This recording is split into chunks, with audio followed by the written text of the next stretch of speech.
Jadi hidup kita ni, agama apa pun, apa yang kamu bagi, kamu akan dapat semula. Tuan-tuan, satu dunia percaya benda ni. Agama apa pun, apa yang kamu bagi, kamu akan dapat perkara yang sama. Sekali kamu memasukkan kegembiraan dalam hati seorang Muslim yang lain ataupun manusia lain, walaupun dia bukan Islam, Allah akan memasukkan sekadi kegembiraan di dalam hati kamu sebelum kamu mati. Kamu menggembirakan 1000 keluarga setahun, Allah akan menggembirakan keluarga kamu 1000 kali. Tak ada duit lebih, beli telur. Orang Kedah sebut pelik telur. Beli telur 10 biji, hantar di rumah orang miskin. Seminggu, satu rumah.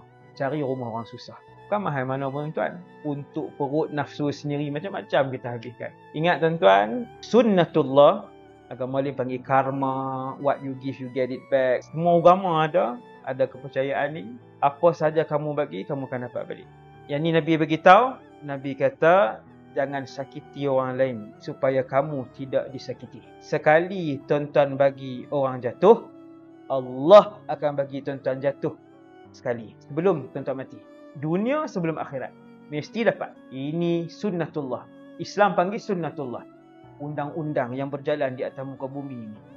Dia Islam ataupun kafir, dia akan dapat. Tuan-tuan bantu orang yang bukan Islam sekalipun, Allah akan bantu tuan-tuan.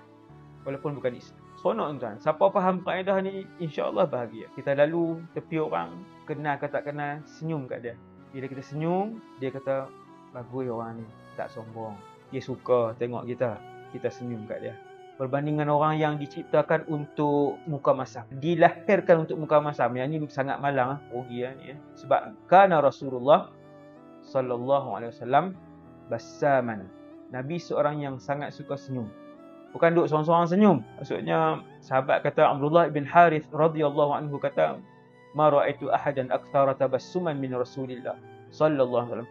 Aku tak pernah melihat satu orang manusia yang lebih banyak senyumnya daripada Rasulullah sallallahu alaihi wasallam. Tuan-tuan ingat, bila senyum orang jadi meluat. Orang tengok muka kita, orang jadi cerah. Hati jadi lapang. Tengok kita senyum kan.